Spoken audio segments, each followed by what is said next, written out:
Assalamualaikum warahmatullahi wabarakatuh. Selamat pagi adik-adik semua. Pada kesempatan kali ini, mata kuliah Keselamatan Keamanan Peralatan Kesehatan. Tentunya mata kuliah ini akan bermanfaat dan berhubungan dengan peralatan kesehatan. Tentunya peralatan kesehatan ada di rumah sakit maupun di layanan medis lainnya. Dalam hal ini, mata kuliah ini tentang peralatan kesehatan, manajemen, aturan, dan lain sebagainya. Baik, kita mulai saja. Untuk yang pertama, di dalam peralatan kesehatan itu diklasifikasikan menjadi beberapa klasifikasi keselamatan kesehatan. Klasifikasi keselamatan peralatan kesehatan, yaitu ada 8. Dari klasifikasi peralatan kesehatan itu sendiri, nanti akan dipecah lagi. Nanti akan kita bahas ke pembahasan berikutnya. Kemudian yang kedua, ada tingkat risiko peralatan kesehatan. Nanti juga akan dibahas. Yang ketiga, keselamatan kerja listrik pada peralatan kesehatan. Yang keempat, keselamatan kerja mekanik pada peralatan kesehatan. Yang kelima, keselamatan kerja kimia pada peralatan kesehatan. Yang keenam, keselamatan kerja gas atau tekanan pada peralatan kesehatan. Yang ketujuh, keselamatan kerja radiasi pada peralatan kesehatan. Dan yang kedelapan, keselamatan bahaya biologis atau infeksi nosokomia. Dari kedelapan ini, itu tidak bisa lepas dari seorang tenaga elektromedis. Karena apa? Semua hal tersebut itu mencakup kegiatan atau tugas dan tanggung jawab seorang elektromedis. Nah, maka dari itu tidak bisa lepas dari 8 kategori tersebut. Nah, baik. Untuk yang pertama, yaitu klasifikasi peralatan kesehatan. Di dalam ini peralatan elektromedik. Peralatan kesehatan itu disebut peralatan elektromedik. Yaitu banyak sekali macamnya. Nah, di sini dibagi menjadi 3. Kelas 1, kelas 2, dan kelas 3. Kelas 1 merupakan peralatan elektromedik yang di dalam sistem pengamanan terhadap bahaya kejut listrik atau menggunakan atau mengendalikan adanya saluran kabel pentanahan atau protective air conductor.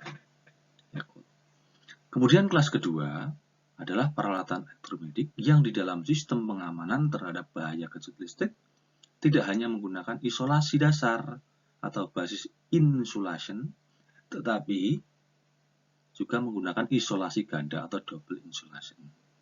Kemudian yang ketiga, peralatan yang di dalam sistem pengamanan terhadap bahaya kejut listrik menggunakan atau mengandalkan sumber tegangan awal atau input atau safety extra low.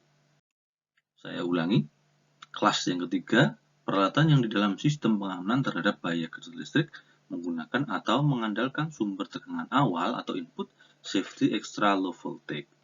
Begitu. Kemudian, tipe kelas pada peralatan kesehatan menurut IEC 60601/1 yang mana tipe B, peralatan elektromedik yang dalam pemakaiannya tidak memungkinkan bersentuhan langsung dengan tubuh pasien.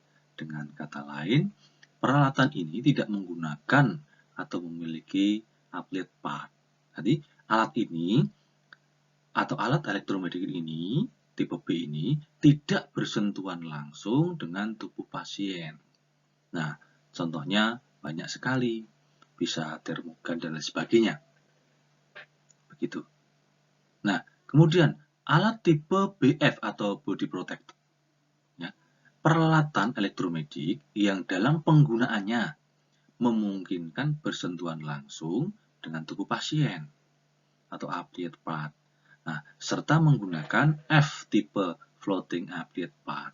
Nah, dari sini kadang bisa bersentuhan, kadang tidak bisa bersentuhan. Nah, kemudian tipe CF atau cardiac protected. Nah, Alat elektromedik yang dibuat sengaja diperuntukkan berhubungan secara langsung dengan jantung atau heart. Nah, tipe ini memiliki tingkat perlindungan yang tinggi, terutama sangat mewaspadai pencegahan terjadinya kebocoran arus listrik atau leakage current. Nah, dari sini contohnya yang jelas kelihatan adalah ECG atau EKG, begitu. Nah, adik-adik harus bisa memahami itu. Nah, ini adalah contoh peralatan elektromedik kelas 1. Nah, dari gambar 1 ini merupakan plak utama dengan kontak pembumian protected. Nah, yang kedua ini kabel catu daya utama yang dapat dilepas, berarti alias apa itu? Jack ya. Kemudian outlet couple. Nah, yang ketiga, terus kemudian ada kontak pembumian protected dan pin, ada terminal pembumian fungsional, isolasi dasar, selungkup, sirkuit sekunder, bagian utama, bagian yang diaplikasikan, motor, layar dengan protektif pembumian, isolasi tambahan, soft yaitu bagian yang dapat diakses. Nah, kemudian ini adalah peralatan elektronik kelas 2 yang terbungkus dengan logam. Nah, ini nanti mungkin Anda bisa mempelajari hal ini kalau Anda nanti PKL di rumah sakit bisa didiskusikan dengan orang-orang rumah sakit. Nah, dari sini keterangannya adalah ada plak utama, kabel catu daya utama, isolasi dasar, isolasi tambahan, selungkup terminal pembumian fungsional, bagian utama bagian yang diaplikasikan, isolasi yang dikuatkan motor.